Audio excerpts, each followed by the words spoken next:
Bonsoir, nous sommes donc sur la dernière émission du livre Collapsus et ce soir nous avons deux invités exceptionnels. Je vais donc laisser Laurent Testo et Laurent Hayet vous les présenter. Le livre Collapsus était, si Théo tu as un petit teaser à nous envoyer, est un énorme livre sur l'ensemble du bilan de la planète avec une quarantaine de participants. Et Laurent Testo et Laurent Hayet ont contribué à tous les rassembler pour cette œuvre assez monumentale. Donc on est assez fiers d'avoir accueilli ces émissions. Et voici la dernière. Laurent, je te laisse la parole.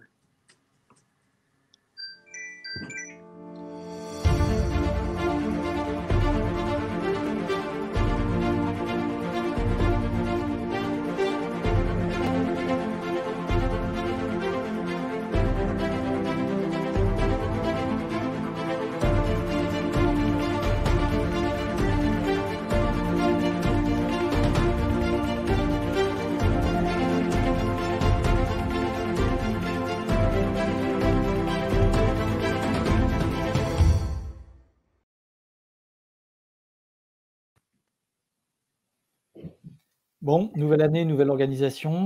C'est moi qui vais présenter les invités parce que Dominique et Roland, c'est moi qui les ai contactés et amenés dans le livre. J'en suis très heureux et très fier qu'ils aient répondu positivement. Donc, on a avec nous aujourd'hui Dominique Bourg, philosophe qui a longtemps travaillé sur les questions de développement durable et qui maintenant s'est engagé, on peut dire, au-delà du développement durable. Il nous expliquera ça. Et Roland Gori, psychanalyste, que moi j'avais repéré quand à une époque je me demandais pourquoi nos dirigeants d'une façon générale ne faisaient rien alors qu'ils étaient en charge. Et Roland Gori m'avait apporté une réponse, c'est pour ça que j'ai voulu qu'il apporte cette réponse dans le panel de réponses, sans doute incomplet, à toutes les questions qui se posent quand on lit le livre Collapsus. Je ne sais pas par lequel des deux on va commencer. Peut-être Roland ? Vous voulez, puisque Dominique a parlé dans le chapitre 1 des limites de l'atteinte aux limites, donc on bouclera peut-être avec ce point, et Roland nous a plutôt apporté son point de vue psychanalytique. Donc, on peut un peu parler de votre article et de son propos. Oui, alors la question de l'effondrement, si vous voulez, je l'ai d'ailleurs développé plus avant dans d'autres articles ou d'autres ouvrages. Pour moi, l'effondrement se pose pas simplement en termes d'effondrement de la planète, mais d'abord et avant tout peut-être en termes d'effondrement du système symbolique pour penser justement nos actions et pour penser nos catégories de jugement et nos croyances. Donc, le terme d'effondrement, moi, je le prendrais presque dans le sens, si vous voulez, de la cuisine. Effondrer dans la cuisine, c'est effondrer un animal en le vidant de sa substance intérieure. Et je pense que depuis déjà quelques décennies, nous sommes en train d'évider nos catégories de pensée telles qu'elles ont été initiées au moment du démarrage de nos sociétés thermo-industrielles. Donc pour aller vite, nous sommes toujours, si vous voulez, sur de vieilles catégories de pensée, comme par exemple la concurrence, la compétition, l'idée de progrès, l'idée que les sciences, les techniques et l'économie vont produire quasi mécaniquement la sagesse et le bonheur.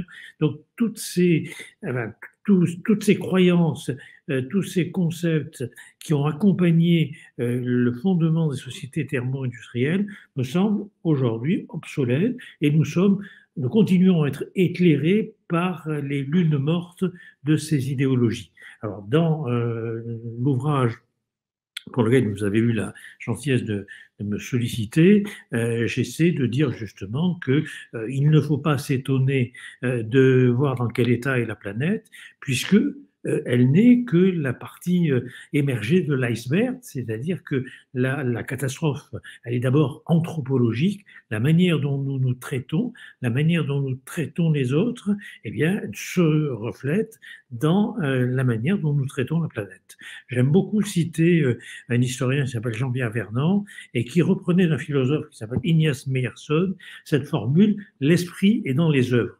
Donc si vous voulez constater aujourd'hui les ruines de notre capacité de penser. Il suffit effectivement de décrire l'état de notre planète qui reflète assez bien justement ce qu'il en est de notre capacité de penser, de dire le monde aujourd'hui. Pour prendre juste un exemple, la réduction par exemple de la biodiversité du vivant, la disparition des insectes, la disparition de différentes espèces, vous savez, elle se reflète au niveau des savoirs. Moi, j'ai longtemps été professeur à l'université en charge de pas mal de responsabilités. Eh bien, je peux vous dire que cette réduction de la biodiversité du vivant, on la constate aujourd'hui dans une réduction de la biodiversité des savoirs et de la capacité à dire le monde et à construire nos actions. Est-ce que, d'après vous, c'est une évolution, une sorte plutôt d'évolution du système qui arrive en bout de course, d'évolution naturelle, ou est-ce qu'il y a un pilotage ou un ensemble de facteurs de pilotage qu'on aurait pu éviter, ou est-ce que civilisationnellement, c'est un petit peu inévitable d'arriver à la fin, l'épuisement, je dirais, des ressources, des paradigmes de cette civilisation, selon vous? Alors, je prendrai les choses un petit peu différemment, si vous le permettez. D'abord, chaque événement est surdéterminé. Donc, il ne peut pas être produit par un seul facteur, que ce soit un facteur économique, un facteur social, un facteur politique, un facteur symbolique. Donc, si vous voulez, il y a une surdétermination qui, à un moment donné, permet la précipitation d'un certain nombre de causes, de facteurs qui produisent, on y reviendra sans doute, mais par exemple le coronavirus, qui produisent un événement. Donc je crois qu'aujourd'hui, ce qui est, si vous voulez, évident, c'est que dans, on va dire, la version la plus radicale du capitalisme néolibéral, nous assistons à une hégémonie culturelle, et c'est ce que j'essaie d'ailleurs de décrire dans l'article de l'ouvrage Collapsus, qui est l'hégémonie culturelle d'une rationalité pratico-formelle. Alors c'est un mot très compliqué, c'est un néologisme que j'ai fabriqué à partir de Max Weber. La rationalité pratique, qu'est-ce que c'est? C'est la pensée des affaires. Combien j'investis, combien ça me rapporte. La rationalité formelle, qu'est-ce que c'est? C'est la pensée du droit. Est-ce que c'est conforme? Eh bien, cette rationalité pratico-formelle, aujourd'hui, elle est exclusive et elle domine notre manière de vivre ensemble, notre manière de vivre avec les autres, avec nous-mêmes et bien évidemment avec la nature.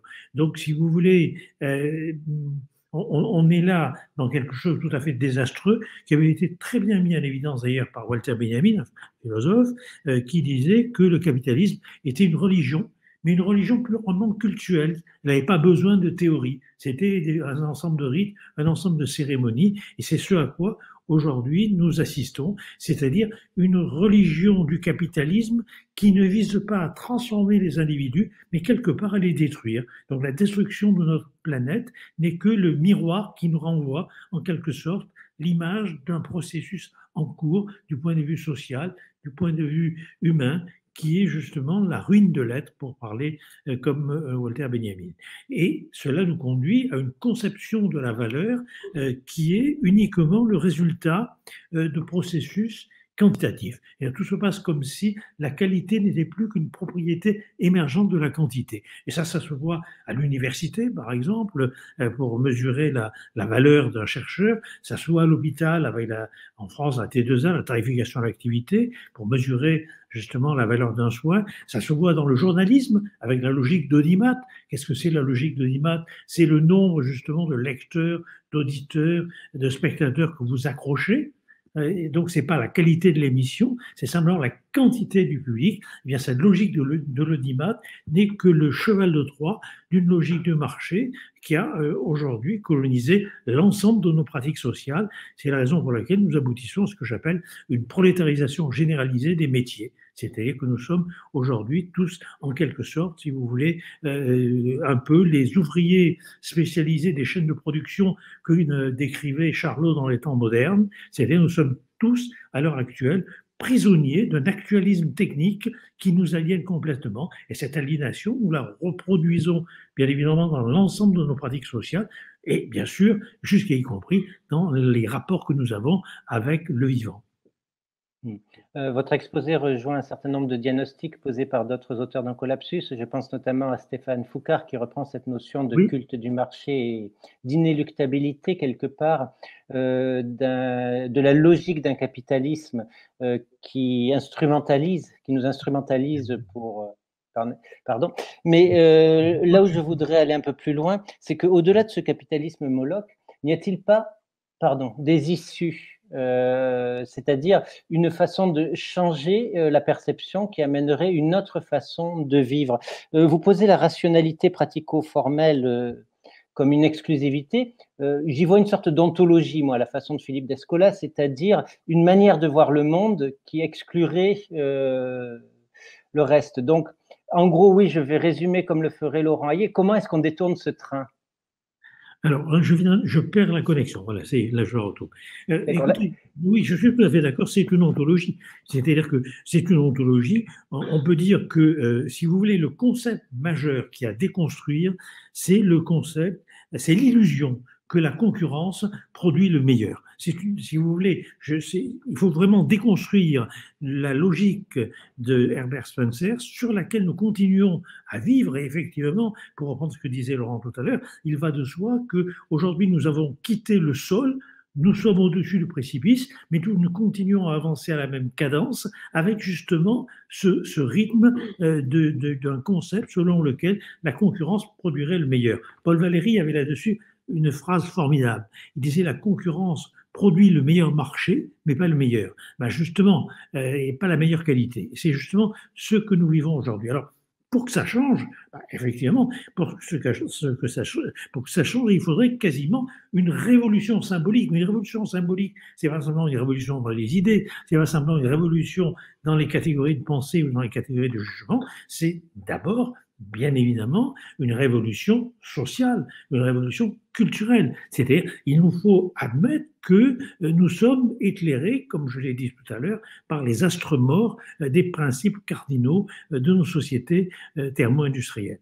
Et c'est là où, par exemple, pour moi, je continue à être attaché à la psychanalyse, je continue à être attaché aux humanités, attaché à la poésie, attaché à l'art, attaché aux sciences humaines et sociales, et qui ont du mal justement à exister dans cette logique purement numérique, dans cette grammaire, si vous voulez, des algorithmes, et qui constituent des points de résistance à cette exploitation du monde et du vivant comme pure source d'énergie pour tirer du profit. Donc, je ne sais pas si je suis clair, mais pour moi, il y a une espèce de consubstantialité, de coextensivité, si vous voulez, entre la manière de penser le monde, la manière de dire le monde et notre manière d'exister ensemble. Et c'est la raison pour laquelle, par exemple, moi, je me réfère beaucoup à Walter Benjamin, qui avait, comme le dit la philosophe Hannah Arendt, une capacité poétique de donner justement le monde. Donc, c'est cela qu'il nous faut changer. Donc, il nous faut admettre qu'aujourd'hui, si vous voulez, nous allons à la catastrophe. Je pense qu'on en parlera, mais la question des pandémies, par exemple, est évidente. Enfin, on fait comme si nous ne pouvions pas nous attendre à voir émerger une pandémie, alors que depuis plus de 20 ans, elle est annoncée. Tous les microbiologistes, les virologues l'ont annoncé. Et donc là, on est en train, par exemple, d'essayer de résoudre à court terme un problème, ce qui est tout à fait normal. Mais si vous voulez, sans se rendre compte que le virus n'est pas un agent étranger, n'est pas un agresseur. Les microbes, c'est l'homme, d'une certaine manière. Nous vivons dans le monde des microbes. Et c'est par notre transformation de notre rapport à l'environnement, la déforestation, l'érosion des sols, les guerres, les migrations, etc., que nous produisons, l'urbanisation, que nous produisons les conditions favorisant les épidémies en transformant des microbes ou des bactéries et des virus en agents pathogènes. Mais ils ne le sont pas forcément. C'est nos manières de vivre. Donc, si vous voulez, c'est nos manières de vivre parce que nous pensons le monde et nous pensons l'humain comme un stock d'énergie à exploiter à l'infini. Et je crois que, si vous voulez, ça nous conduit, Laurent parlait d'ontologie, ça nous conduit effectivement à la fois à un foyer d'expérience ontologique qui est de considérer que le sujet humain n'est qu'un auto-entrepreneur de lui-même, amené à exploiter le capital biopsychosocial qui est le sien pour réussir sur le marché de l'existence. Et ça conduit à des catastrophes qui ne sont pas que des catastrophes psychologiques, qui ne sont pas que des catastrophes sociales, qui ne sont pas que des catastrophes politiques, qui sont aussi, par exemple, des catastrophes sanitaires. Et nous verrons demain des catastrophes économiques majeures. Oui. Je voulais justement rebondir parce que j'avais une hypothèse à vous soumettre. On entend beaucoup parler de séparatisme, par exemple. Là, il y a des projets de loi sur le séparatisme dans les sociétés. On voit là, on est début janvier, le 8 janvier, que l'aventure Trump est en train de se finir aux États-Unis avec des invasions du Capitole. On voit bien qu'on est dans des sociétés. Alors, c'est aggravé par les bulles autour des réseaux sociaux, les bulles que font les réseaux sociaux autour de chacun, mais moi j'ai l'impression d'être dans une société schizophrène où il n'y a plus de récit commun, où le récit commun qui nous est servi de croissance infinie dans un monde fini, enfin tout ce que vous avez dénoncé en introduction, ne prend plus. Je veux dire, les gens intuitivement ne prennent plus, voire carrément le vomissent, et chacun se recroqueville sur le petit élément de certitude qu'il a, alors la religion, pour certains musulmans ou d'autres, la suprématie de la race pour d'autres, la technophobie pour certains, ou le technoscientisme pour d'autres. Enfin, chacun est recroquevillé sur son petit bout de certitude et reconstruit quelque chose. Alors certains pètent les plombs tout seuls dans leur coin et tuent 3 gendarmes, d'autres se regroupent en meute plus ou moins sensées. Et enfin, j'ai vraiment l'impression d'avoir non seulement une déliquescence écologique, une déliquescence, mais on a aussi carrément maintenant une déliquescence sociologique. Et quand les anciens parlaient de la décadence des mœurs romaines, j'ai l'impression qu'en fait, ils parlaient plus d'un symptôme que d'une cause. On en est là? C'est ça Oui, non, j'ai fait un travail il y a quelque temps, après les différents attentats qui ont meurtri la France et d'autres pays d'ailleurs, mais la France notamment, sur un monde sans esprit, la fabrique des terrorismes.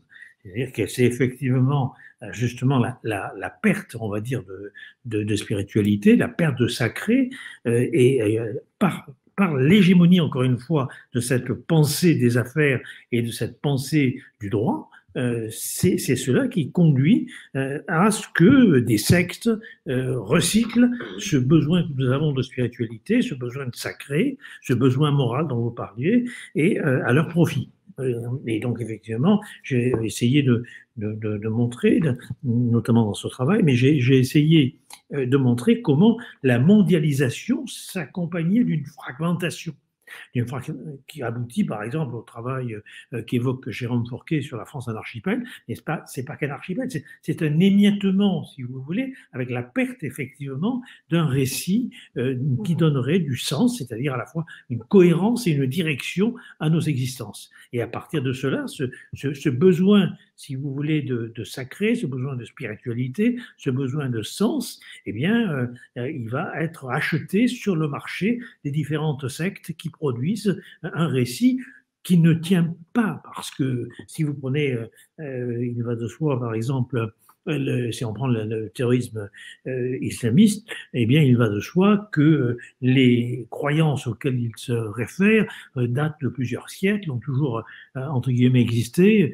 y compris le salafisme, etc., et servent simplement à un moment donné de camisole, on va dire, politico-morale pour contenir le chaos du monde. Et par exemple, la mondialisation a produit cette fragmentation des cultures et cette perte d'un récit national. Alors, le danger, quand on s'intéresse au séparatisme, c'est ça a aussi un aspect performatif. C'est-à-dire que d'une certaine manière, ça vient chosifier, réifier comme une substance ce qu'il en est de ces communautés, alors que le propre de l'identité, pour aller très vite, et là je me réfère à Amin Maalouf par exemple, le propre de l'identité, c'est un réseau d'influences multiples, c'est la diversité.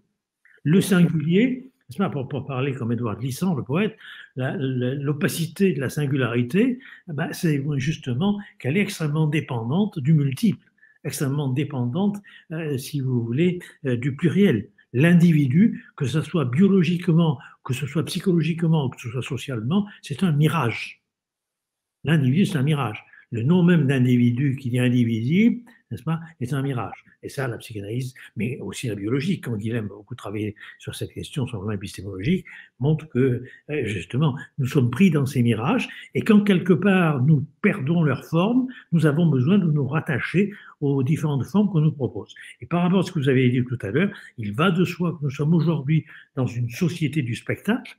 Qu'est-ce que c'est le spectacle? C'est le lieu où la marchandise se contemple elle-même, et que, du coup, n'est-ce pas, nous sommes pris par des effets de mode, nous sommes pris par des effets, si vous voulez, de marchandisation, jusqu'à y compris des concepts, jusqu'à y compris de la vérité scientifique qui pâtit, comme vous le savez aujourd'hui, de la prévalence de l'opinion. Eh ben, c'est assez clair, je pense que ça va intéresser. On va passer maintenant avec Dominique, et comme Dominique nous a fait un article sur les limites physiques, mais qu'il est aussi philosophe, la question qui me permet de faire la jonction entre nos deux invités, c'est, Dominique, est-ce qu'on a, alors on a franchi allègrement, et c'est l'article hein, de Collapsus, mais on peut élargir là maintenant, est-ce qu'on ne franchit pas d'autres limites? Si, on franchit pas mal de limites, même celles de la connerie, hein, comme on peut le constater les précédents jours. Mais enfin, moi je vais repartir très rapidement, en tout cas, du paysage hein, dont j'étais parti, qui est celui de l'état de la planète aujourd'hui. Je voudrais quand même rappeler quelques aspects, d'autant qu'on est dans un domaine très dynamique. Puis de là, j'aimerais venir, si vous voulez, aux difficultés qu'on a à réagir à ça. Et peut-être que ça nous mènera sur des chemins qui vont croiser ceux de Longoria tout à l'heure.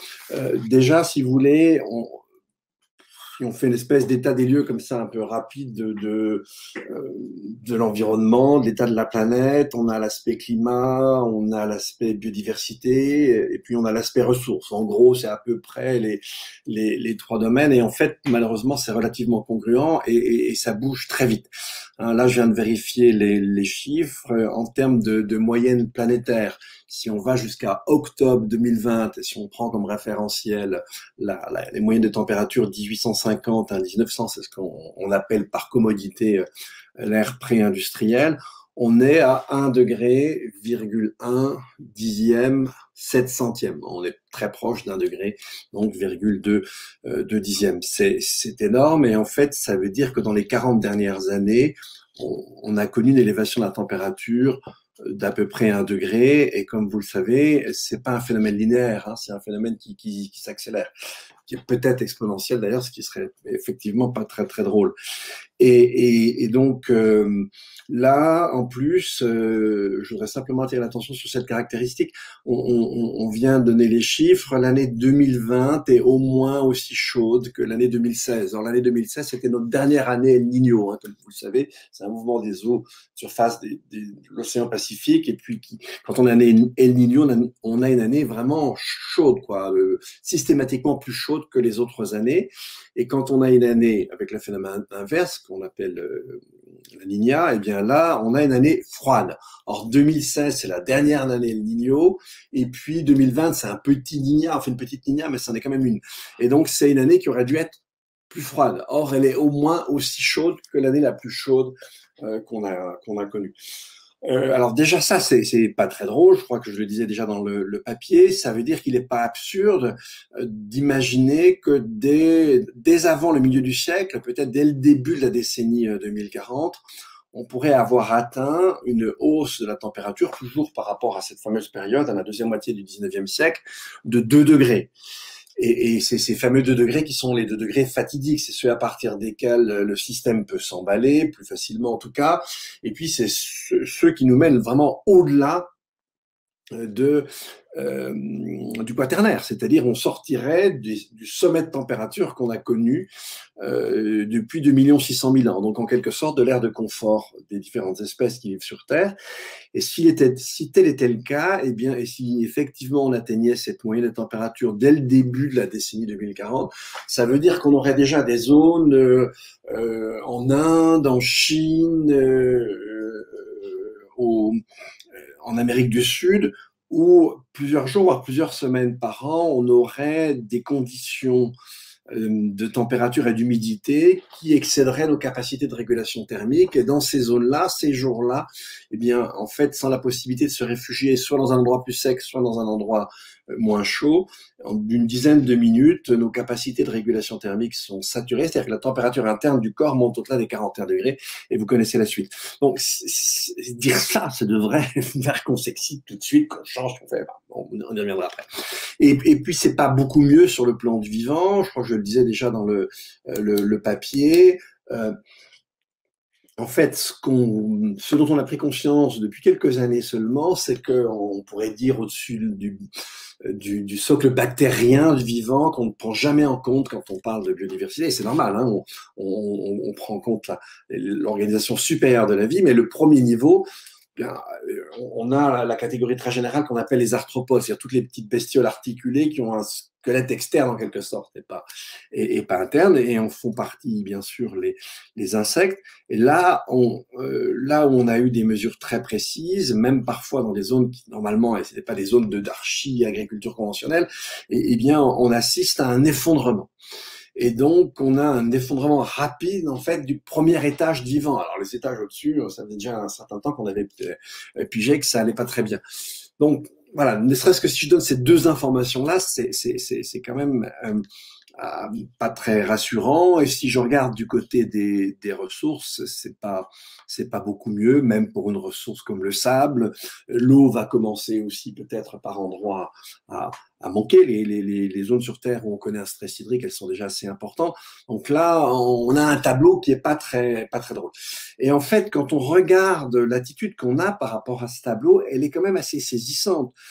Tout le monde aujourd'hui dit mais qu'est-ce que c'est que cette histoire avec Trump? Voilà un type qui effectivement depuis le début a revendiqué des faits alternatifs.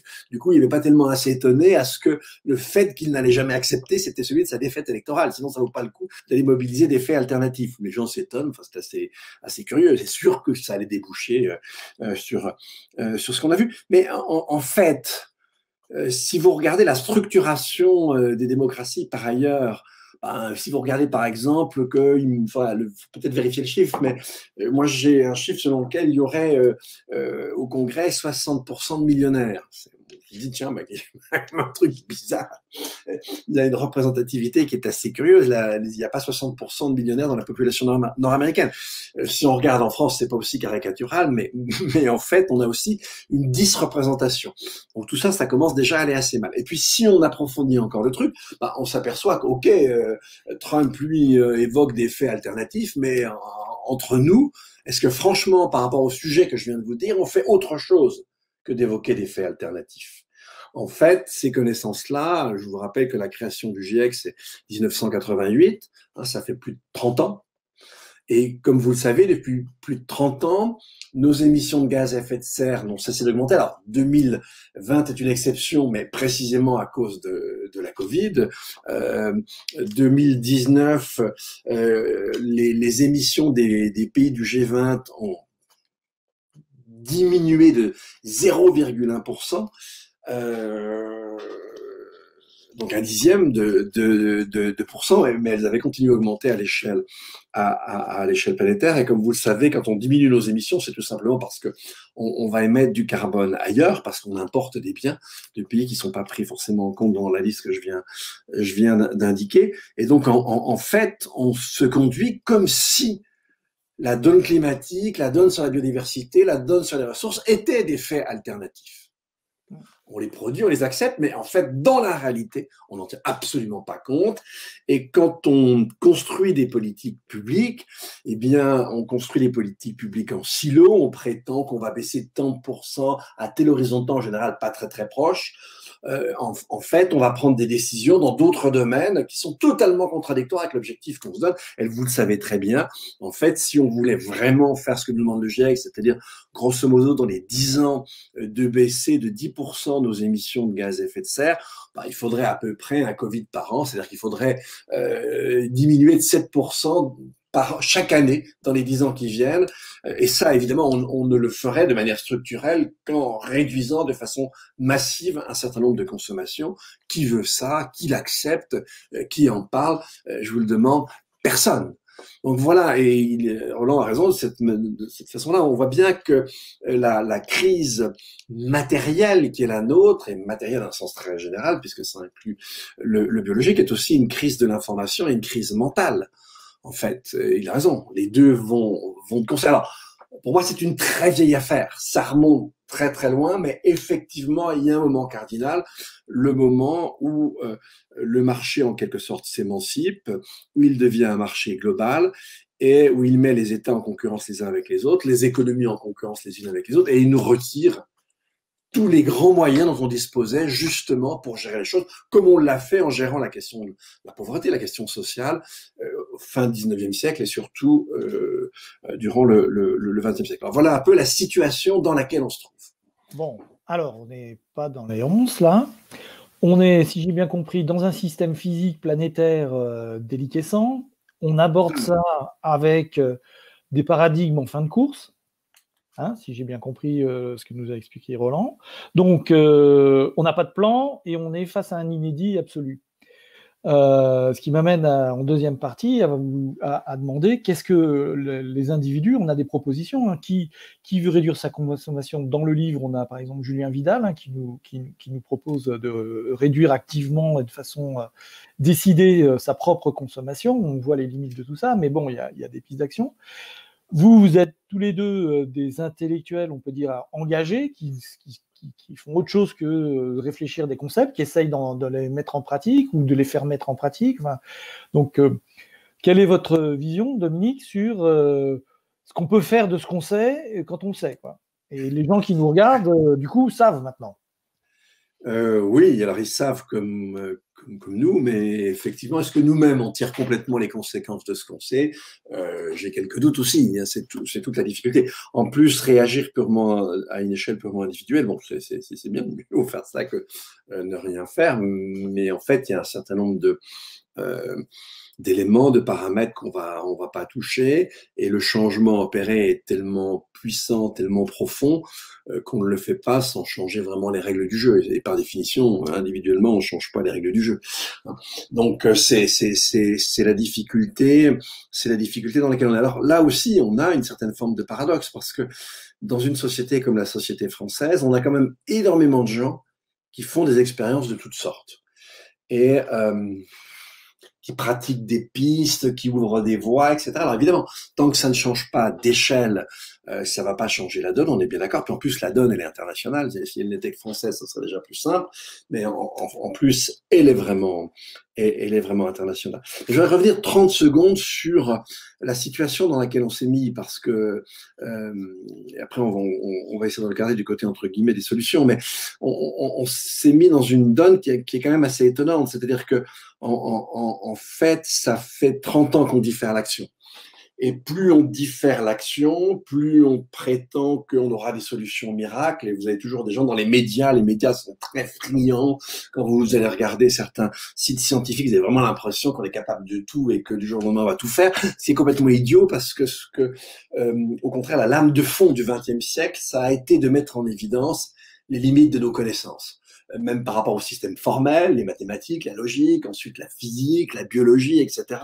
Et donc, on a une espèce de discours techno-commercial qui est au rebours de la véritable donne scientifique. C'était quand même quelque chose d'assez étonnant. Mais enfin, en tout cas, voilà, on s'est mis dans la situation suivante, c'est-à-dire que, comme on ne fait rien, eh bien, d'année en année, ce qu'il faudrait faire se transfère en une espèce de saut qu'il faudrait sauter, et donc on est de moins en moins capable au fur et à mesure que les années s'accumulent. C'est un peu la situation dans laquelle on est. C'est ça aussi le côté, en quelque sorte, angoissant dans lequel on est. C'est-à-dire que plus ça avance et plus on a d'une espèce d'intérêt psychologique à se réfugier dans un déni délirant. Et ça nous donne eh bien, ce qu'on a vu ces dernières années. Mais en même temps, à notre décharge, en quelque sorte, hein, c'est que jusqu'à peu, mais c'est plus vrai depuis 2018, jusqu'à peu, cette donne disons, telle que je viens de l'expliquer, elle était relativement abstraite pour les gens. Elle n'était pas tangible, ils ne la voyaient pas. Or, je dirais qu'au moins depuis 2018, et c'est pas un hasard si depuis 2018 le seuil de mobilisation a vraiment changé en termes par exemple de climat, même si ça reste faible, ça n'a plus rien à voir avec ce que c'était avant 2018. Et donc, on voit, et quand on regarde certains sondages, par exemple, sur un pays comme la France, c'est assez étonnant, on voit qu'il y a une bascule culturelle.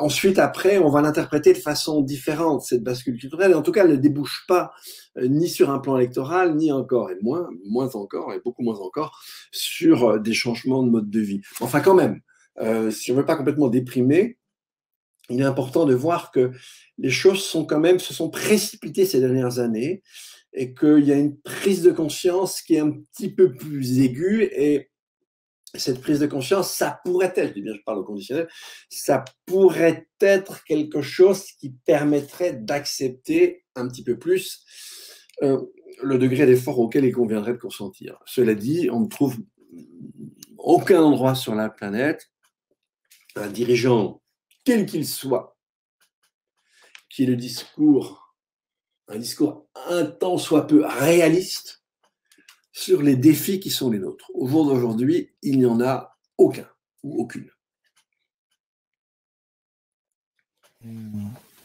On a toujours cette notion de compétition existentielle des groupes les uns face aux autres, et que le premier pays qui leverait le pied ne risquerait-il pas de s'auto-désigner comme celui qui va être dévoré par tout le monde?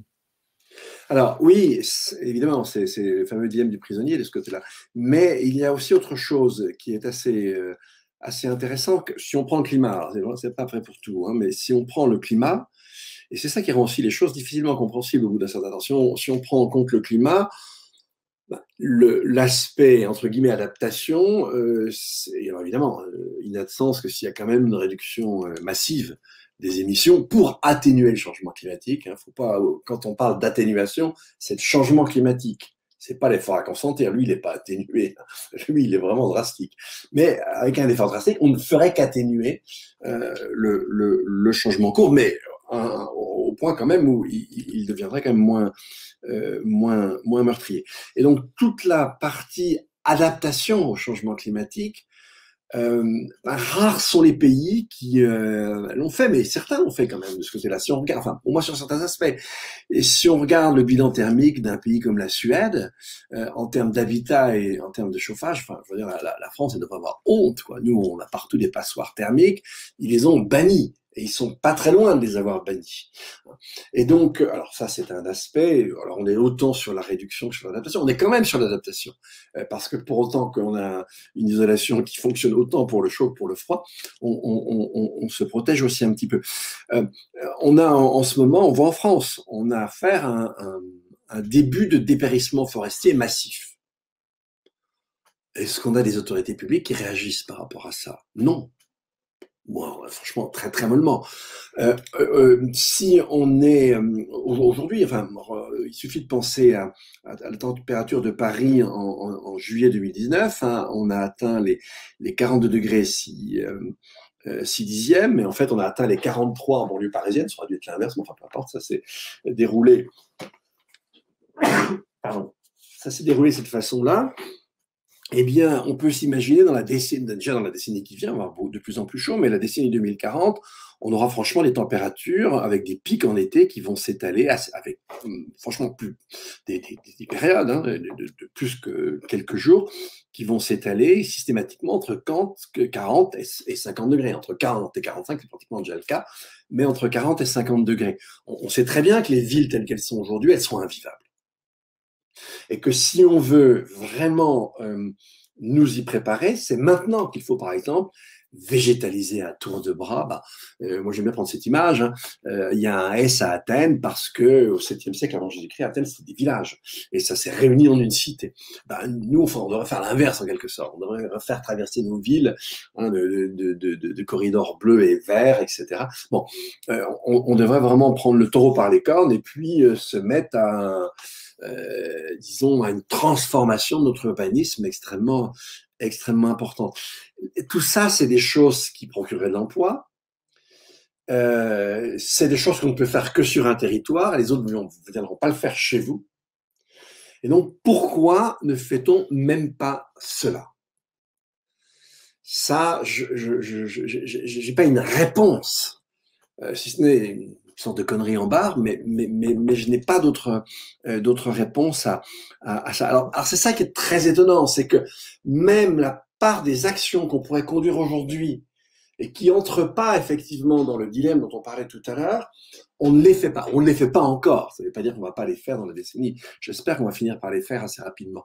Mais voilà, en fait, la situation dans laquelle on est, et je crois qu'une des raisons pour lesquelles on est dans cette situation-là, c'est que, en fait, de temps en temps, oui, on ressent dans son corps, où on a des bouffées d'informations assez négatives, mais en fait, la quasi-totalité du temps, les gens sont dans une espèce d'ambiance médiatique. Ils pensent que tout est possible. On leur raconte qu'on va aller sur Mars, qui est une connerie totale. Ça n'a absolument rigoureusement aucun sens, etc., etc. Ou qu'on va terraformer Mars. Alors, on n'est même pas capable de maintenir la Terre comme planète vivante. Vous imaginez bien que pour rendre une autre vivante, c'est encore beaucoup plus compliqué. Donc, je pense qu'il y a une espèce de scientisme ambiant, une espèce de technolatrie débile dont les médias ont une part de responsabilité, qui empêche les gens de regarder ce qui leur tombe vraiment dessus. Alors justement, on va essayer d'approfondir. La vraie question, c'est que si on se dirige de façon manifeste vers une catastrophe à l'horizon des prochaines décennies, est-ce que ceci ne va pas entraîner des prises de conscience? Vous évoquiez que depuis 2018, un début d'amorçage de prise de conscience.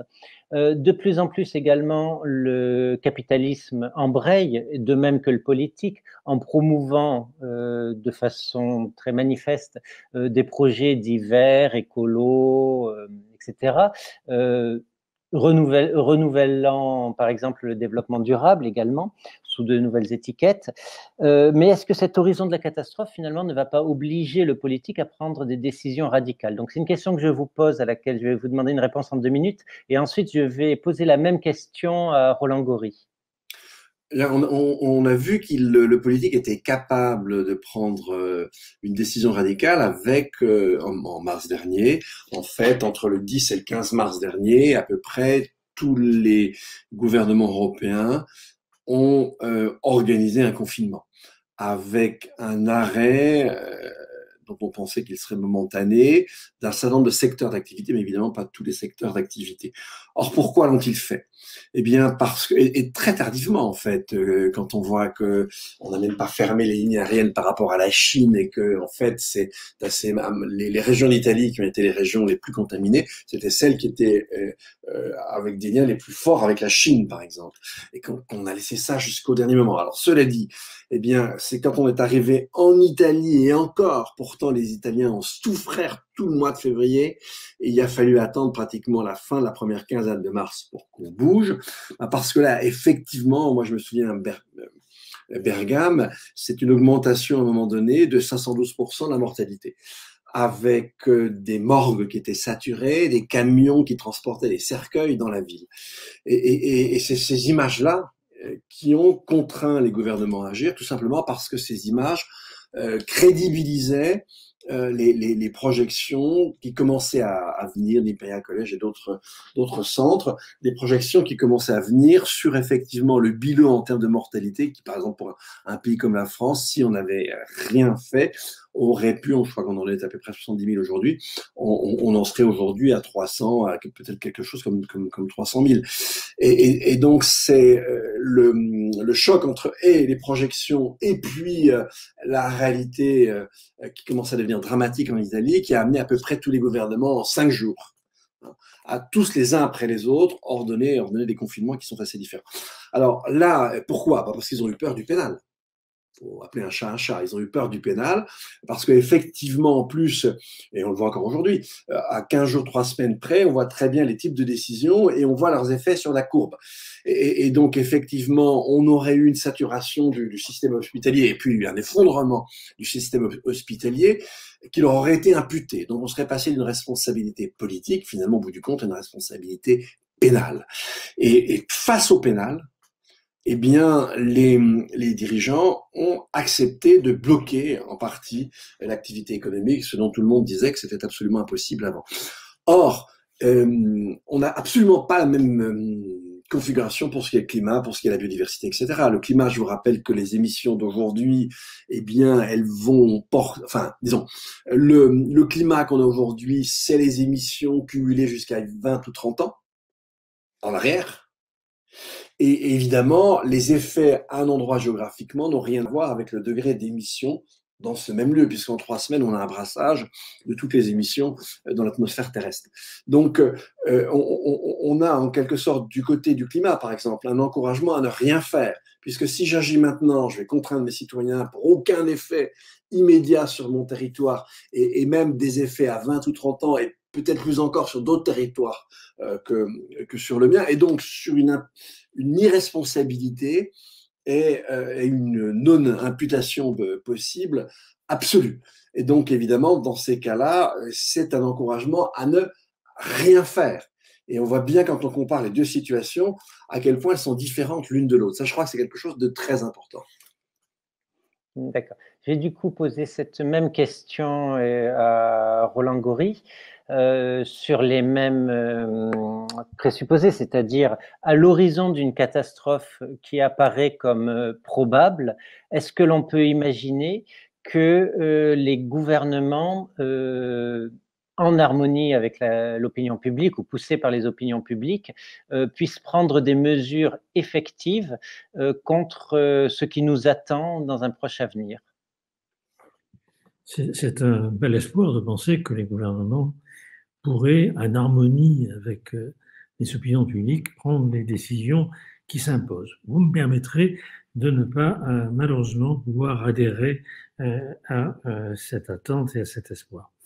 Pour moi, si vous voulez, tout ce que nous pouvons entendre aujourd'hui, c'est qu'il s'agisse du réchauffement climatique, qu'il s'agisse des épidémies, qu'il s'agisse de la montée des inégalités sociales, qu'il s'agisse des crises économiques avec une économie très financiarisée au point qu'on se rappelle la phrase de Keynes qui disait « Nous serions capables d'éteindre le soleil et les étoiles parce qu'ils ne nous rapportent pas de dividendes ». C'est cela aujourd'hui notre manière de penser. Donc pour moi, tout ça, ce sont des symptômes, si vous voulez.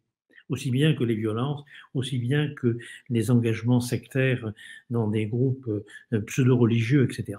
Pour moi, ce sont les symptômes d'une même maladie. Alors, qu'est-ce qui peut changer? Je ne sais pas ce qui peut changer. Je pense qu'il nous faut voir, si vous voulez, les ressemblances et les différences avec les époques précédentes. Si vous voulez, pour moi, c'est du côté de l'histoire qu'il faut aussi se tourner. Pas seulement du côté, encore une fois, de la géophysique, ou pas seulement du côté de la climatologie, ou pas seulement du côté de l'économie ou du politique. C'est d'abord peut-être du côté de l'histoire, parce que nous sommes dans une civilisation de court terme. Je vais être très concret. Par exemple, Dominique Bourg a évoqué les problèmes que nous avons rencontrés en mars. Mais regardez, en mars, finalement, nous nous sommes trouvés, si nous prenons le gouvernement français, nous nous sommes trouvés face à une pénurie de masques, parce que les stocks n'avaient pas été, comme vous le savez, renouvelés, que la parole de l'État n'avait pas été honorée. Nous nous sommes retrouvés avec une pénurie de réactifs de test, parce qu'il y a eu une externalisation vers des pays moins-disants pour pouvoir produire justement ces réactifs. Nous nous sommes trouvés dépendre, nous avons perdu notre souveraineté nationale sanitaire, et donc ça nous est revenu finalement beaucoup plus cher. Cette économie à court terme, avec une logique plus vraiment entrepreneuriale, financière, ça nous a coûté beaucoup plus cher, puisqu'effectivement, nous avons été obligés de confiner. Alors, pour faire vite, pour faire simple, pour essayer d'aller vers les solutions, d'abord le diagnostic. Je crois que nous sommes quand même très très nombreux aujourd'hui à faire le diagnostic d'une maladie de la civilisation. Et comme le rappelait Paul Valéry, les civilisations sont mortelles. Et encore une fois, si vous prenez la question du climat, on sait que le climat a joué un rôle majeur, je pense aux travaux de Kiel Harper, dans la chute de l'Empire romain, par exemple. Donc, mais les épidémies aussi. Donc, nous sommes face à une maladie de civilisation, une civilisation qui a été infectée, contaminée par des différentes versions du capitalisme, aujourd'hui une version radicale du côté financier, Comment ça peut changer? Ça peut changer à partir du moment où nous allons modifier notre rapport au temps. Aujourd'hui, nous sommes dans le court terme et nous sommes, si vous voulez, dans le court terme qui rapporte, le court terme du profit. Donc nous sommes dans un utilitarisme qui fait qu'effectivement, ce qui est utile, c'est ce qui rapporte à court terme.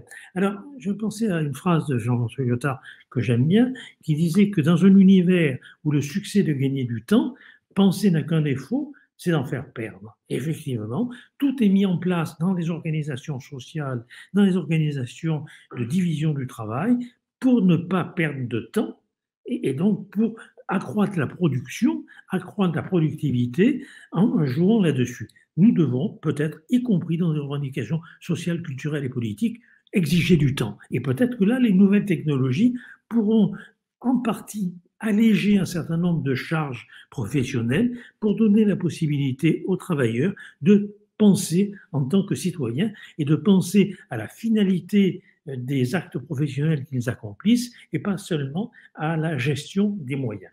Donc je crois que cette question du temps, pour moi, elle est majeure.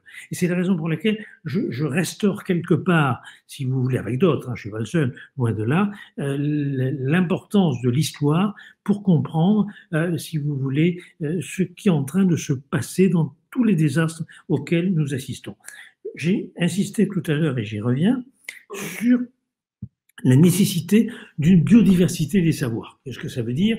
Ça veut dire que les formes de savoir, à un moment donné, sont inséparables des logiques de pouvoir. Et que donc aujourd'hui, les formes de savoir, c'est le savoir non narratif. C'est le savoir, si vous voulez, de la quantité. C'est le savoir, justement, aussi bien de la finance que de la science. Une certaine alliance objective entre les deux, ce qui, encore une fois, effraie bien souvent, d'ailleurs, les scientifiques, plus que cela ne les rassure.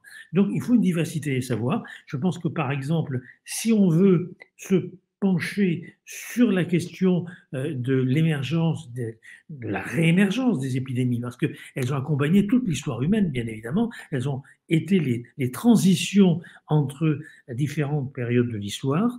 Eh bien, je crois qu'on peut se tourner du côté de la science-fiction.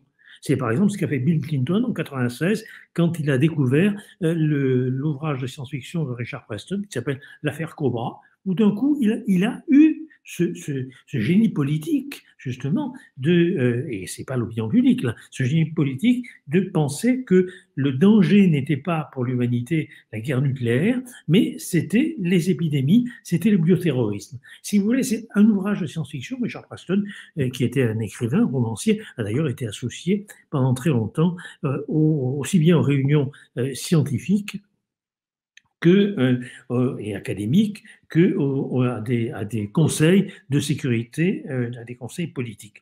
Donc je crois que cette biodiversité des savoirs, et j'insiste, elle est très importante. Parce que pourquoi? Aujourd'hui, par exemple, qu'est-ce qui fait que nous sommes face à une planète ou à un vivant que nous maltraitons? Eh bien, je pense à Simone Veil, la philosophe, n'est-ce pas, qui insistait beaucoup là-dessus, c'est que nous sommes dans une société où un des critères majeurs aussi bien de réussite, de conquête à la fois collective ou individuelle, c'est la force. Bon, ça va s'appeler la compétitivité pour parler plus gentiment, plus doucement, mais ça veut dire la force. Et la force, comme le dit Simone Veil, eh bien, l'éloge de la force, ça aboutit à la cadavérisation de la nature, cadavérisation du vivant. Donc, tant que nous serons, si vous voulez, sur ce critère, sur cette manière de penser, nous allons vers la catastrophe. Alors, donc, j'insiste, il nous faut exiger d'avoir du temps pour penser et pour pouvoir se parler, alors que toute l'organisation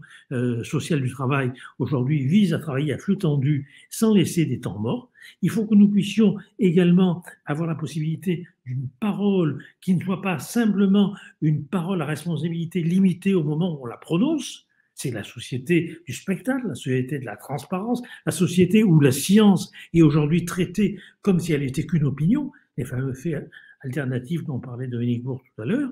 Donc vous voyez, là il y a un danger majeur. Il nous faut justement du temps, il nous faut une biodiversité des langages, une biodiversité des savoirs, et je crois que très concrètement, en tout cas c'est ce que nous avons avec un certain nombre essayé de faire, il nous faut peut-être partir du socle de l'organisateur social majeur dans nos sociétés modernes. On peut s'en réjouir ou le déplorer, c'est le travail. Et moi, je crois beaucoup à une politique des métiers. Je crois beaucoup, si vous voulez, à la possibilité de donner aux professionnels la capacité d'organiser les conditions même de l'exercice de leur métier pour qu'ils produisent des normes qui ne soient pas des normes imposées, des normes prescrites, des normes en quelque sorte, des scores établis par des pseudo-experts, comme dans le taylorisme, mais qui justement sont des potentiels de créativité à partir des situations concrètes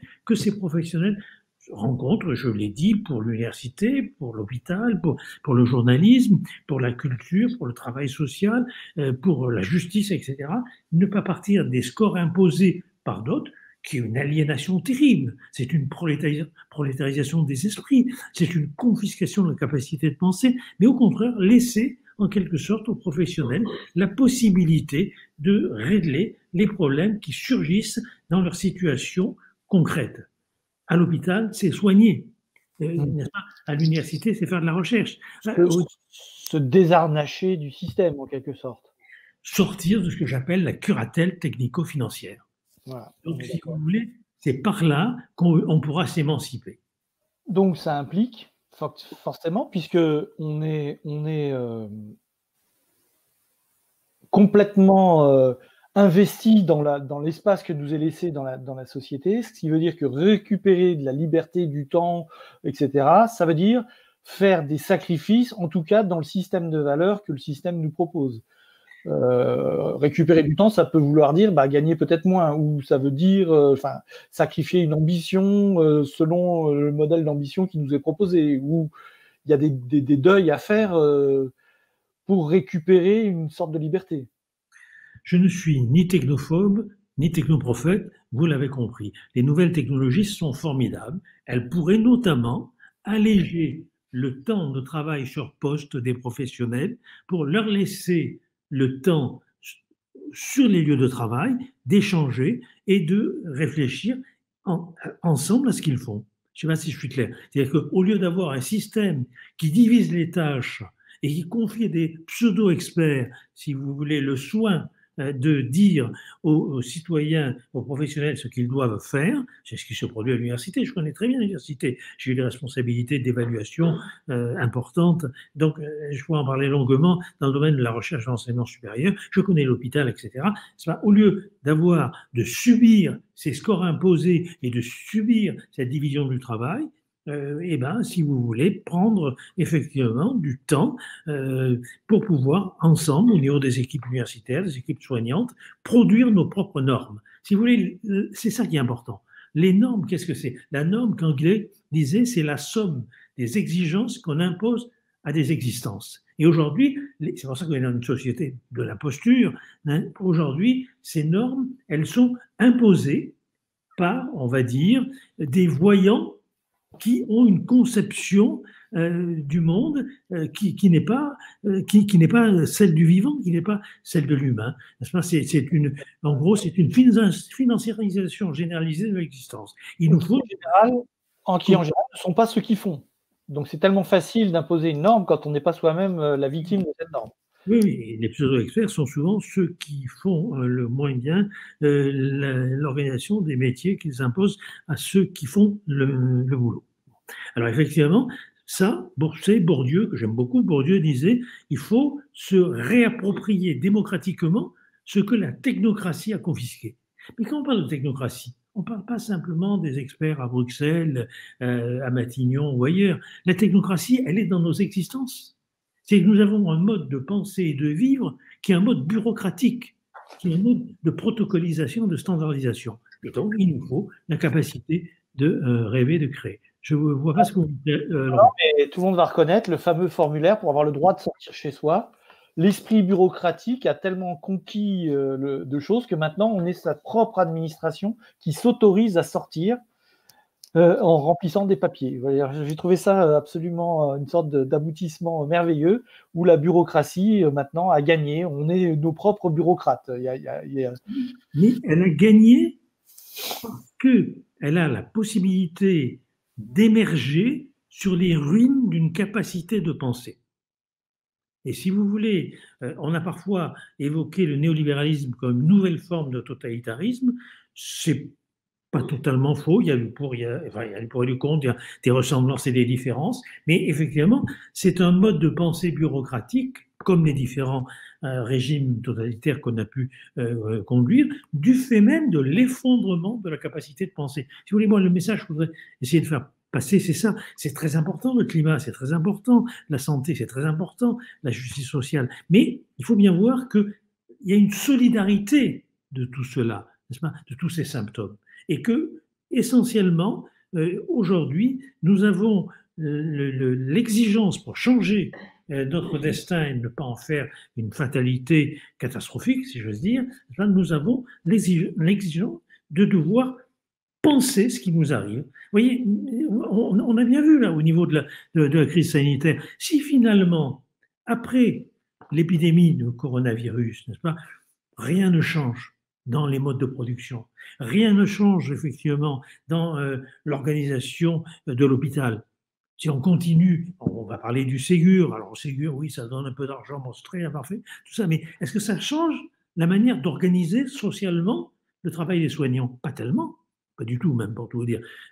Au niveau de l'université et de la recherche, c'est pareil. Si finalement on ne change pas notre capacité de vivre ensemble, de penser ensemble et d'agir ensemble, eh bien, on va aboutir à ce dont nous souffrons. Et non, j'essaie de faire un concept majeur, l'oubli. Aujourd'hui, nos sociétés, elles sont malades de l'oubli. Elles ont, par exemple, totalement oublié les conditions favorisantes des épidémies. L'histoire du coronavirus est une évidence, n'est-ce pas? Si, et donc, vous voyez, c'est ça qui me paraît important. Nous devons exiger du temps, nous devons exiger la possibilité de prendre la parole et pas simplement de vendre un langage. Parce que c'est ça le drame. Parce que vendre un langage, du coup, eh ben, la parole scientifique n'a pas plus de valeur, effectivement, que la parole de Trump. Vous voyez, qui proposait de nettoyer à l'eau de Javel, n'est-ce pas, le virus. Le problème majeur, il est là pour moi. Alors, je vais poser une question, du coup, plutôt à Dominique, sur comment on fait ça.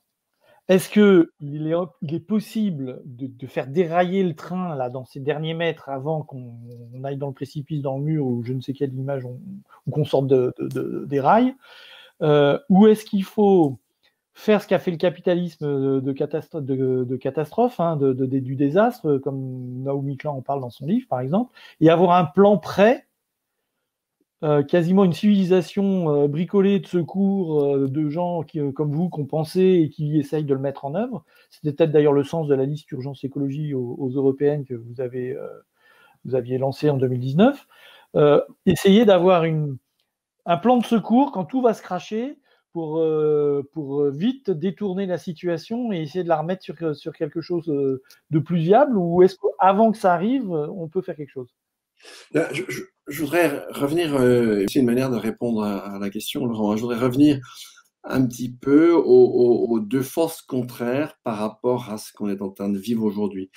La première, c'est l'objet d'un livre là, qui paraîtra dans quelques mois, mais c'est plus complexe, c'est sur la question de paradigme. On est vraiment, par certains côtés, il y a déjà des éléments qui nous montrent qu'on est en train de sortir de la modernité. Alors, ça arrive très tard, je suis d'accord, mais je vais prendre un niveau un petit peu moins éloigné pour mieux me faire comprendre. Et là, je renvoie un petit peu au livre que j'ai publié qui s'appelle le marché contre l'humanité. En fait, ce qui nous a vraiment en quelque sorte suraccéléré dans la catastrophe, c'est ce qu'on appelle la globalisation. Parce que ça a mis de côté les États. Et c'était ce qui leur a été demandé, qu'ils deviennent eux-mêmes des agents économiques, c'est-à-dire qu'ils quittent la logique qui était la leur. Ils n'avaient pas une logique purement économique, ils étaient les garants de la diversité des normes au sein d'une société. Ce que des gens comme Lefort, tout ça, ont très très bien compris. Et effectivement, les normes, c'est pas l'État qui les produit, c'est la société qui va les produire, c'est différents éléments dans la société, mais une société, ça se structure du côté du juste, de l'injuste, du légitime, de l'illégitime, du beau, du laid, du vrai, du faux, etc. Et en fait, ce qu'on a connu avec le communisme, c'était la volonté, par exemple là, avec le légitime légitime et le légitime politiquement, appuyé sur le matérialisme historique, c'était de se substituer à toutes les forces normatives dans la société et d'identifier l'État et le parti à toute la société et de rendre tout politique.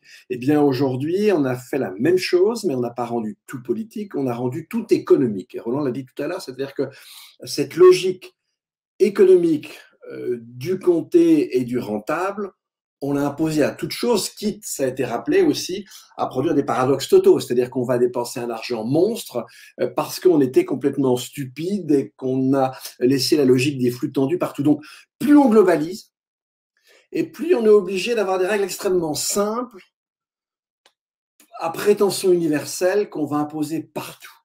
Et ça, c'est cette organisation du monde qui aujourd'hui est en train de s'effilocher. Alors, à un niveau beaucoup plus profond, je ne vais pas l'aborder là parce que c'est plus complexe, c'est l'objet de ce livre, mais je vais rester à un niveau un petit peu intermédiaire.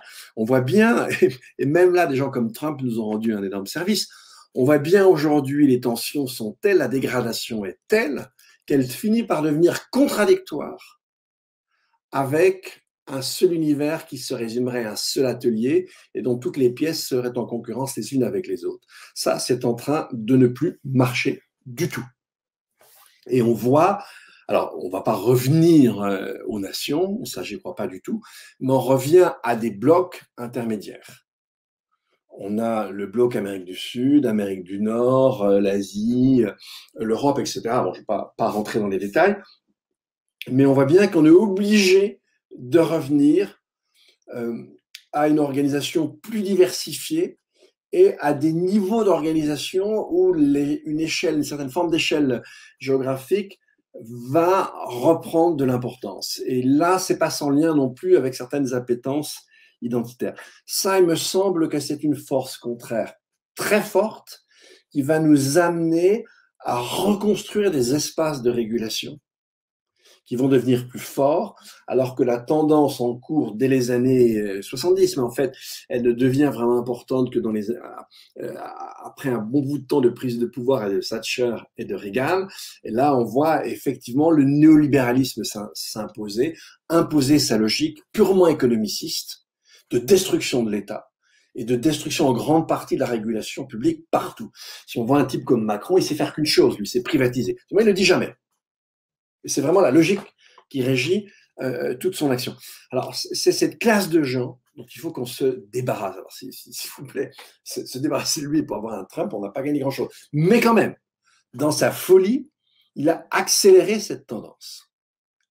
Et on ne voit pas comment, vu la planète, vu les tensions qui sont aujourd'hui, on ne voit pas du tout cette tendance se défaire. Or, elle comporte des dangers, c'est évident, mais elle comporte aussi des opportunités pour redonner à une échelle géographique inférieure à l'échelle globale la possibilité, encore une fois, de reconstruire des espaces de régulation.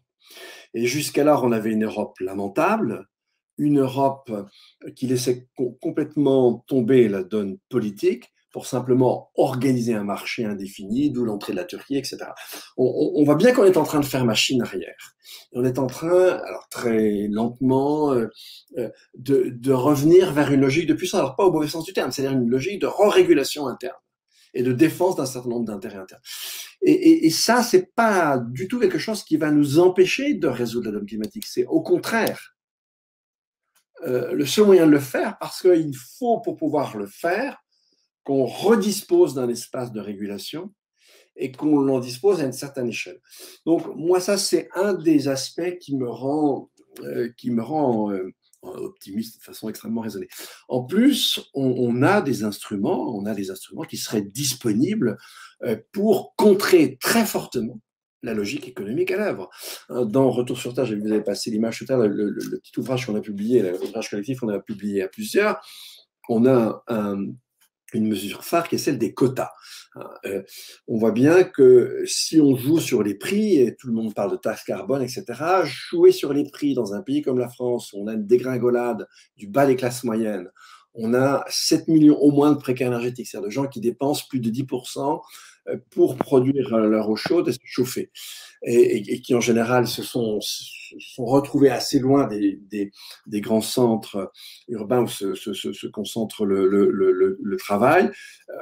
D'un côté, ils vivent dans des passoires thermiques parce que ça coûte moins cher, et de l'autre, ils sont contraints avec de vieilles guimbardes d'aller au travail sans transport en commun à disposition. Dans cette structuration d'un pays comme la France, la taxe carbone n'a absolument aucun sens.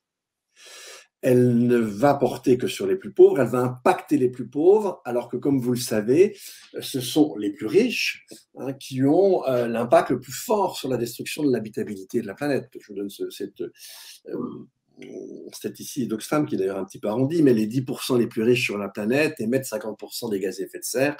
Bon, c'est à peine moins d'un côté, à peine moins de l'autre, mais enfin, en gros, en arrondissant, alors que les 50% les plus pauvres n'émettent que 10% des émissions. Donc, si vous tapez effectivement sur les 50% les plus pauvres, ça n'ira pas très loin. Et une taxe carbone, c'est effectivement le quasi le seul effet que ça.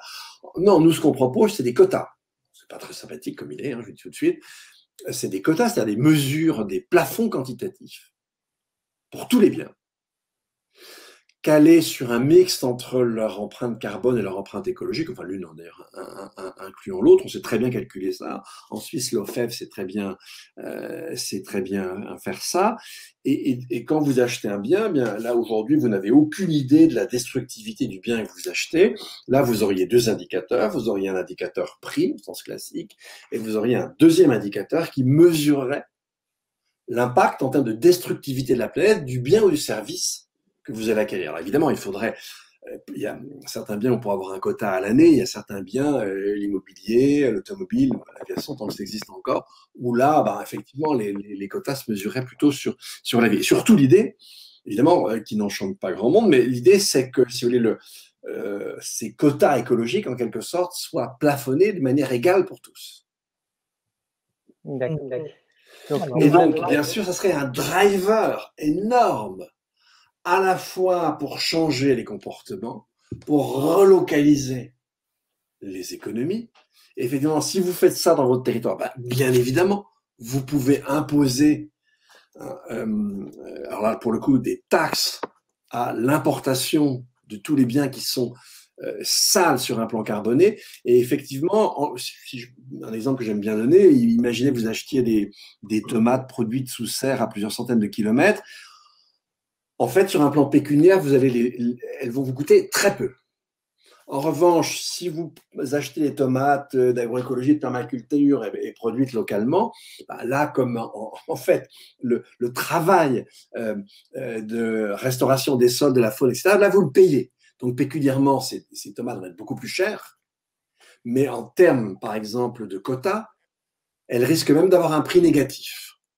C'est-à-dire que leur importance en termes de restauration de la faune, des sols, etc., est telle que ça peut compenser le petit coût carbone que vous aurez, et ces tomates pourraient peut-être même vous apporter des quotas. Vous imaginez bien qu'avec ce genre d'instrument, vous avez un instrument extrêmement puissant pour en une dizaine d'années, refaçonner, vous l'avez sur une base égalitaire. Tout ne renvoie pas à ce genre de choses. Il y a une partie de la fortune des uns et des autres qui ne rentrera pas là-dedans. Mais en tout cas, vous auriez là un moyen de transformer la structure productive et les modes de vie sur une dizaine d'années, qui est extrêmement puissant. Donc, si on le voulait bien, on aurait un certain nombre d'instruments pour nous permettre de changer en une dizaine d'années l'impact immédiatement destructeur qui est le nôtre. D'accord. Alors, en place, il faut déjà se débarrasser du truc qui est agrippé, cramponné sur nous au niveau intime, au niveau de la société, au niveau politique, qui est toute cette politique néolibérale que Roland a parfaitement décrit, et à quel point l'emprise est profonde et délétère.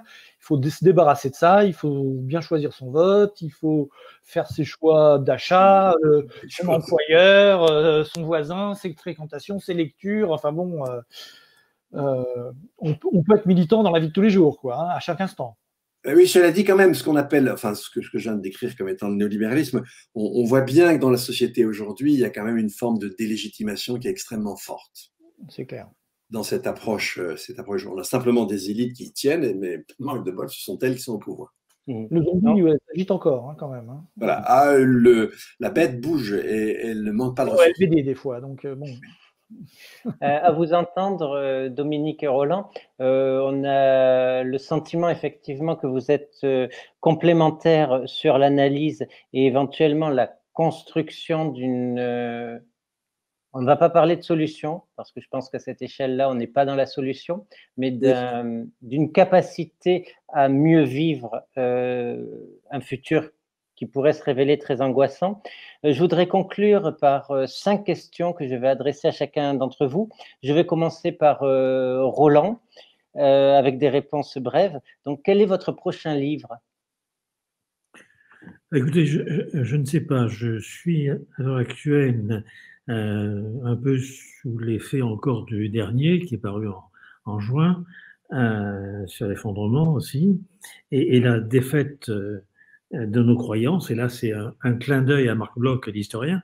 Ceci pour faire le lien par rapport à ce qui vient d'être dit aussi, à savoir que c'est quand même après la Deuxième Guerre mondiale qu'il y a une déclaration du Bureau international du travail disant que si on ne voulait plus de cette boucherie, eh bien, il fallait investir dans l'éducation, la santé, la justice, la culture. Or, le néolibéralisme a transformé ces investissements qui sont des fers de lance du futur en dettes publiques à réduire. Donc la catastrophe est là. Mais il a fallu une catastrophe. Je me demande dans quelle mesure aujourd'hui, si vous voulez, nous n'assisterons pas, mais je ne suis pas prophète, je vous l'ai dit, et je ne veux pas faire de paris sur l'avenir, à quelque chose de cet ordre, effectivement peut-être aller jusqu'à un point de souffrance collective et sociale telle, c'est pas forcément une guerre, hein, bien évidemment, ça peut être encore une fois une maladie, des inégalités insupportables et autres, mais et donc à partir de là revenir à ces fondamentaux, parce que là aussi, c'est à la fin du 19e siècle, il n'y a pas que Herbert Spencer, il y a aussi les solidaristes, il y a aussi Léon Bourgeois, il y a aussi tous ceux qui parient, si vous voulez, sur l'entraide. Donc, voilà, mon prochain livre, actuellement, c'est un travail que je fais avec un ami marocain de correspondance sur la situation actuelle, donc au fil de l'actualité. Et vous avez déjà partiellement répondu à la question suivante, qui est votre pire inquiétude? Ma pire inquiétude, il y a une myriade d'inquiétudes. Vous savez, je pense que même ceux qui s'opposent à un moment donné à une civilisation le font sans le vouloir en assimilant des valeurs de cette civilisation. Donc moi aussi, je suis archipélisé dans ma pensée, donc j'ai plusieurs inquiétudes. J'en ai une qui est du côté de la santé, parce que je pense que nous allons peut-être vivre une époque des épidémies, dont le coronavirus n'est que quelque part l'avant-garde. Et puis, il y a une inquiétude majeure, c'est celle, si vous voulez, de la possibilité de conserver l'humanité de l'homme et de ne pas le réduire soit à une configuration probabiliste et algorithmique du vivant. Et donc, peut-être que ça fait partie, ça a été évoqué par Dominique tout à l'heure aussi, Claude Lefort a bien montré qu'il n'y avait invention de la démocratie qu'à condition de restaurer une capacité de décision à la suite d'échanges dialogiques, à la suite d'échanges de paroles et de débats. Ce qui fait écho donc à la troisième question, votre meilleur espoir, ce serait de conserver l'humanité en nous. Oui, c'est le meilleur espoir, mais ça suppose quelque part, non pas, encore une fois, je voudrais bien me faire entendre là-dessus, hein, je ne suis pas technophobe, je ne suis pas anti-science, j'adore les sciences dures et j'adore les techniques, n'est-ce pas? Mais je pense qu'elles doivent laisser la place à autre chose qui est du côté de l'imagination, de la pensée humiliée, comme disait Camus. Et un livre que vous recommanderiez? Je l'ai déjà dit tout à l'heure, Richard Preston, L'affaire Cobra. Moi, j'ai trouvé ce livre tout à fait bouleversant, même s'il date un peu maintenant. C'est incroyable, effectivement, de voir à quel point il avait pu penser. Vous voyez, c'est ça la différence. Il n'a pas calculé, il n'a pas établi des données probabilistes du futur, il a imaginé. Vous savez, j'aime beaucoup cette phrase de Benjamin qui dit que pour dépasser la négativité du monde, il faut le désespoir de l'imagination. J'espère qu'on va encore pouvoir un peu imaginer. Je crains que malheureusement nous soyons entrés en dystopie depuis quelques mois, mais l'avenir le dira si elle est durable. Et un film que vous recommanderiez? Ken Loach, le dernier. Toute son œuvre? Parce que là, il y en a pour des heures de visionnage. Le dernier, Sorry, we missed you. D'accord. Désolé, vous êtes renvoyé. Ken Loach, je pense que c'est justement, c'est typiquement un artiste qui assure une critique sociale beaucoup plus forte que nombre d'articles qu'on peut lire ou de livres. On peut saisir donc l'air du temps à travers les œuvres de Ken Loach. Oui. C'est une très bonne remarque. Alors, je vais passer Dominique Bourg sur le grill de la même façon, en commençant par votre prochain livre. Alors, le prochain livre, il est avec une co-auteure qui s'appelle Sophie Svaton. Le livre s'appelle Primauté des vivants, essai sur le pensable, et ça sort fin août. C'est ce dont je parlais tout à l'heure, mais je voulais pas en parler parce que c'est long, il faut déployer beaucoup de choses pour que ça commence à prendre sens. Mais en tout cas, c'est un livre qui nous montre comment aujourd'hui on est un peu en face d'un glissement de plaque tectonique. On a la plaque moderne qui s'impose encore, mais il y en a une autre en dessous qui est en train de glisser, qui est en train d'apparaître. Et c'est l'objet de ce livre. Alors, juste avant, en mai, sort un collectif dont je me suis occupé qui s'appelle Désobéir pour la Terre, qui est un livre sur la désobéissance civile et l'argument de l'état de nécessité. D'accord. Votre pire inquiétude? La violence sociale.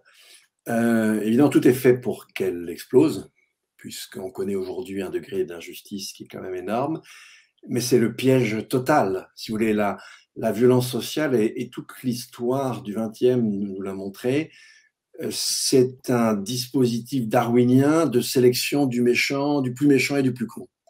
Et celui qui a le moins de scrupules. Et en général, c'est celui qui sort quand vous êtes laissé aller à la violence sociale. Et on est dans une période qui est très propice à ça, et ça m'inquiète beaucoup. Parce que si tel devait être le cas, on y perdrait beaucoup. Et d'une certaine manière, les Trump, les Prom, les Poutine sont avec un degré de violence inférieur, mais sont déjà des espèces de prodromes de ça, et c'est pas très rassurant. Votre meilleur espoir? Eh bien, mon meilleur espoir, je vais vous le donner en même temps, je vais vous donner mon film, le film que je revendique et que je conseille. Alors, il est moins sophistiqué sur le plan du cinéma. Je me souviens même plus du tout d'ailleurs du metteur en scène. C'est pas du Ken Loach, hein. Mais c'était le film qui a été diffusé il y a 3 ans, je crois, sur Churchill. Pourquoi? Parce que, vous vous en souvenez, le film est focalisé sur les quelques jours qui suivent sa prise de pouvoir et sur l'envoi de tout un tas de petits bateaux, de particuliers, pour aller récupérer les militaires britanniques qui sont dans la poche de Dunkerque. Et en fait, pourquoi ce film m'intéresse, et cet épisode de l'histoire m'intéresse? Parce que la situation est totalement désespérée. Et vous avez des gens comme Halifax, etc., qui sont prêts, les élites anglaises sont prêts à pactiser avec Hitler. Aucun problème. Et Churchill arrive à faire l'impossible. Tous les indicateurs objectifs sont contre lui, et par la mobilisation de ces petits bateaux, et pour moi ces bateaux, c'est les initiatives qui existent en France un peu partout. En les mobilisant, il arrive, oui c'est celui-là, les heures sombres, il arrive à surmonter l'horreur. Alors évidemment après, en promettant des larmes et du sang, ça c'est effectivement, ça n'a pas manqué dans les années qui ont suivi. Franchement, c'est à peu près ce qui nous attend aussi. Mais ça peut avoir un côté exaltant et un côté excitant si on a la fibre intellectuelle, la fibre de la curiosité, du dialogue et du partage, et pas celui de la massue, celle de la massue. Courage. Et oui, il faut être courageux, et passez-moi l'expression, mais il faut en avoir, hein, sinon ouais, ça. On voit bien dans le film qu'à un moment, Churchill, qui n'est pas très lié à la population, hein, c'est quand même un aristocrate, descend dans le métro, se met au contact des gens, et c'est les gens, quand ils mesurent le réel et qu'il arrête de fréquenter justement cette élite capitularde, qu'il voit qu'il a un réel avec lui, quoi. On pourrait le comparer à un autre film, alors cette fois-ci d'un très grand réalisateur, c'était Kurosawa, c'était Kagemusha. Je ne sais pas si vous vous souvenez de Kagemusha, mais c'est un chef militaire qui meurt et en fait, il galvanise ses troupes parce qu'il est au milieu de la bataille sur un trépied, sur un tabouret. Les têtes et les bras volent partout, lui ne bouge pas. Et c'est lui qui, par sa personnalité, galvanise et donne la force à ses troupes. Churchill, dans ce film, il y a un peu de ça. Et alors, c'est très intéressant parce qu'en fait, il est très fragile, il est malade, il va avoir un infarctus, il boit comme un trou, etc. Bon, ça est masqué, mais justement, ce que tu dis, Laurent, quand il va se balader dans le métro, il a ce côté Kagemusha. Et ça, c'est très, très fort. Alors, et pour finir, un livre que vous recommandez? Alors, un livre que je recommande, je vais être assez narcissique, c'est pas bien, mais c'est un livre qui va sortir à la fin du mois d'un ami qui s'appelle Nicolas Boulot, qui est mathématicien, mais bon philosophe et très bon connaisseur de la biologie. Ce livre s'appelle Ce que nature sait. Il paraît le 27 janvier au PUF, donc dans la collection dont je m'occupe, et avec Sophie d'ailleurs maintenant. Et ce livre est une critique extrêmement forte et puissante de la biologie de synthèse. En quelques mots, en fait, si on regarde ne serait-ce que le premier chromosome humain, eh bien, si vous regardez en termes de probabilité la combinatoire possible, parce que comme la chimie, la biologie est une science combinatoire, il n'y a pas de loi, et on avance les connaissances en bricolant, en combinant les choses, eh bien, la combinatoire, c'est 10 puissance plusieurs millions. Alors que je vous rappelle que le nombre d'atomes dans l'univers visible, c'est 10 puissance 80. Donc, en fait, si vous voulez, la combinatoire du vivant, c'est quelque chose d'extraordinaire. Et la vie elle-même, en un peu plus de 3,5 milliards d'années, elle n'en a expérimenté qu'une toute petite partie. Et on ne pourra jamais, en fait, connaître son parcours. Pour plusieurs raisons, notamment parce qu'en fait, à chaque fois qu'il y a une sélection, c'est dans un contexte donné, qui par définition a disparu.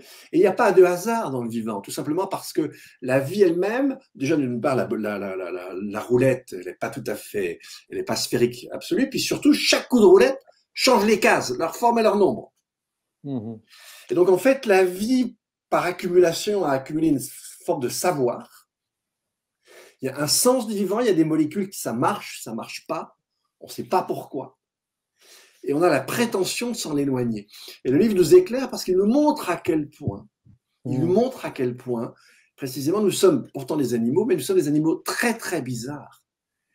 Parce que nous pouvons faire ce que la nature ne sait pas, enfin, ne fait jamais.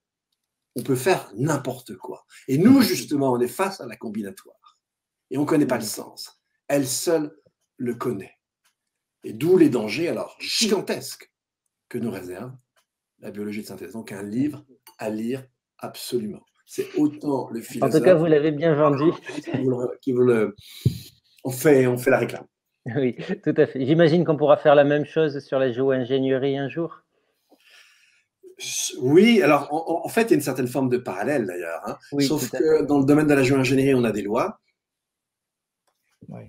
Ça renvoie à la science nomologique. Hein, et on a plus de repères. Mais pas totalement, c'est juste. Alors en biologie, absolument pas, on n'en a aucun. Très bien, ben, je vous remercie infiniment. Je remercie également Adrien Moisson pour nous avoir accueillis et Théo Olivet à la technique qui a animé de main de maître avec le concours parfois de Marine Dourdet. Ces émissions ont été très enrichissantes, j'espère que vous les avez tous appréciées. Nous allons donc nous quitter. Je signale juste aux intervenants de rester en ligne très brièvement le temps que nous envoyons le générique de fin. Merci à tous. Merci. Bonne année 2021. Merci, sans Covid. On en aura